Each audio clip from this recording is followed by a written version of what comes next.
In the hours following the attack, many of the survivors shared their horrific scenes that they witnessed and how they managed to escape, while others in the Muslim community say they cannot believe something like this could happen in this country, especially New Zealand. So here are some of their stories. And he came through and he started shooting like everyone in the mosque, like, everywhere. And they have to smash the door, glass, from the window, and from the door, there is a small door, smash it, and to get everyone try to get out. After 3-4 minutes, we heard, the firing, and it was from the main entrance of the building. And then everybody just ran to the back doors just to save themselves. And first we hide behind the cars and, under the cars, and then when we see that firing is still on, we try to, jump the fence. I was jumping out of the wall and then stayed there in a house, and still we were listening the gunfire, a loud sound, which was continuously happening for 10 to 15 minutes. I was thinking that he must run out of bullets, So what I did was basically waiting for that and praying to God, oh God, please, let this guy run out of bullets.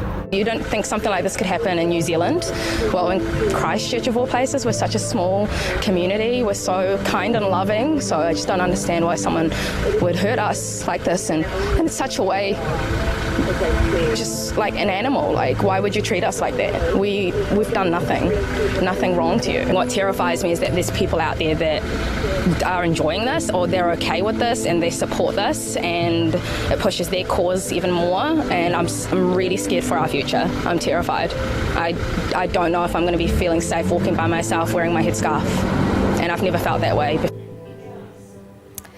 Joining me now is someone who survived the attack. Shoaib Ghani was at the Linwood Mosque. So remember, there were two mosques that came under fire. There was the Al Noor Mosque, and Shoaib was at Linwood. Now, he is currently under lockdown at his home in Christchurch, and a warning, some of the details he and I are about to discuss may be disturbing to some of you folks at home, so if you've got children in the room, maybe you want them to step out for just a few moments. Shoaib, first of all, I just want to say I'm so deeply sorry for what you've experienced, for what your communities are going through right now. As much as you're willing to share with us, please describe for me where you were when the shooting took place at your mosque. Well, I was in the middle of my prayers. It was just the starting of the prayers when I heard gunshots from outside the mosque, but we did not break the prayer. We still continued to pray. But a brother standing near the window tried to look out the window and said, somebody shooting. But we still did not break the prayer. But then the shooter came to the left side of, there's a window on the left, and started shooting from the window. And I saw people falling on the floor with all bloods in their head. And everybody then knew that something is happening. I just want to stop you 1 second, Shoaib. People standing next to you were shot and dropped down in front of you? Yes, just beside me. Just beside me. I was in the prayer and he just dropped down. And then everybody realized that something bad is happening. Because until we were hearing from outside, we did not break the prayers. But when he came in there from the window, started shooting, people started to fall down on my left. And I was like, and everybody then fell down to the ground, started to crawl, save themselves. And I could see people getting shot in head, in legs, body, shoulders. I could see my friends getting shot, and he could not do anything but to hide my face. I kept crawling towards the corner until I could see people getting shot beside me. I was just waiting when the bullet will hit me, because it was going to hit me, because it was hitting just by people are by my side. Why is it not going to hit me? So I just kept crawling. I saw a table in front of me when the shooting was still on. People were crying and screaming. So I grabbed the table and went under it. And I was really horrified. I could see people, getting shot in the head. So I was really, I could not take that. So I closed my eyes and I put my head down and tried calling home, because I wanted to talk home for one last time, because I felt like I'm going to die. So I tried calling home, but nobody picked up at my place. And who was at home? Who was at home that you were trying to call? Mother. My mother. And is your mother in Christchurch? No, she's in India. And you weren't able to get through to her? No, I could not. I tried to call my mother multiple times, nobody picked up. I called my father, nobody picked up. So I had no choice. I could look around, people asking for help me, and they were bleeding, but I could not reach out to them, because I thought that if I move out of the table, he might shoot me too. So I could just see them bleed to death. That's what I did. Eventually, I could had no choice but to see them dying. They were reaching out, but I could not help them. So I tried calling the ambulance, and there was a lady on the other end of the phone. She asked me to stay online until the help arrives. So I stayed online. I could still hear gunfights stirring, people hurt, getting hurt, women crying, screaming, getting shot, kids getting shot. And my head was down with the lady on the line saying, "Hang on, the help is coming." And I was just waiting if I get shot or the help arrives. I just have to wait and I did not move, because if I would have moved or something, he might shoot me too. So I just kept my head down, and some guy standing on the window just screamed that police is here, because he was able to look out of the window. And So that Shoaib, gave in me a relief, but situations, sorry, but in situations like this, it's difficult to measure time, but just as best as you can, between the moment that you heard some activity outside the window of the mosque and by the time the police arrived and the shooting stopped, how long do you think that time frame was? 10 minutes. It was 12 10 minutes of shooting? Yeah, no, it's not 10 minutes of shooting. The shooter ran away, a couple of minutes silence, and then the police came. And did the shooter say anything as he was carrying out this No, attack? nothing at all. A brother from mosque said to me that he saw the shooter. He was wearing a mask and he had a gun. It was written "Welcome to Hell" on his gun. That's what he said to me. That's what he saw. And what was going through your head in this moment?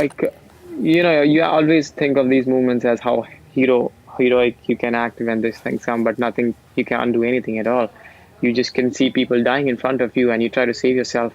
I could see people getting shot in the head, brains out, and I just can't do anything. You just don't know what to do but to save yourself. And you don't even know how to save yourself. So I just went under a table. I was lucky enough to find a table. I just went under it and kept my head down, and I kept my phone on with the lady on the phone. And somebody shot. And after a few minutes, a lady shouted that police is here. The guy shouted that the police is here, and that was a relief. But then police came in, fired multiple shots. Probably that was police. I thought they saw the gunman running and they shot him, or they tried to chase him or whatever. And then the SWAT came in with all their guns, tried to survey the whole mosque. Asked us to put our hands up on the head, stand up, checked us. That is the moment when I stood up and see what is exactly happening in the mosque. I could see the carpets going red with blood, with multiple dead bodies. The police have put clothes on those bodies. I could see them. I could see multiple dead bodies, and then eventually they put clothes on those dead bodies, and there were like 5 or 6. I saw it on my 5 or 6 people lying dead on the floor. There were more though, and a lot of people. One of my friend got hurt, got shot in his shoulder. He is in hospital, and one of my friend got shot in the back of the head. He's no more. He died on spot. So that was really horrific. The police came, they rescued us.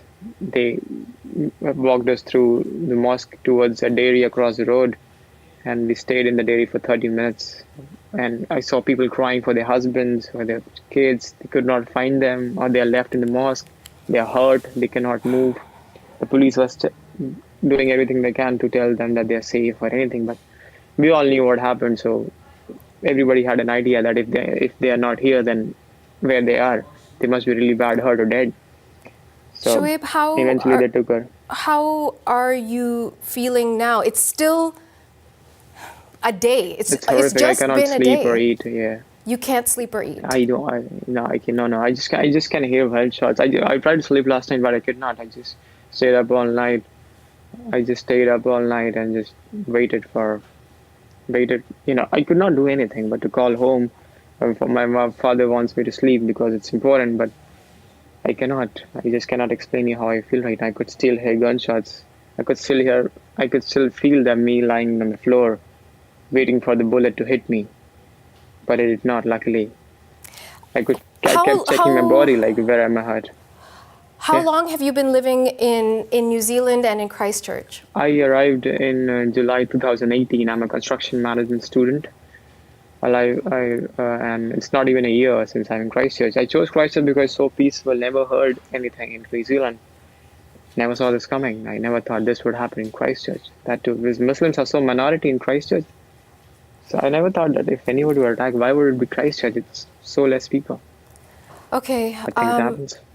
Shoaib, I have so much more I want to ask you, but we are running out of time. So I guess alright. two things I really want to know is, how are you going to move forward? Do you want to stay in Christchurch? And also, when you finally did get through to your mom, what did you say to her? My mom was crying. I just remember she was crying and she asked me, did I get shot multiple times? I said, no, I'm alive and I'm safe. I just want to go home now. Maybe I'll just visit home once and I'll come back to Christchurch. It's just few people, you know. I cannot blame whole New Zealand for this. They are the only one who rescued us. So it's just some guy who tried to shoot us. I cannot just leave New Zealand for not being safe. So you're going to stay? I hope. Yeah, seems like it. It's a good country. Everybody's so peaceful. People helped me here.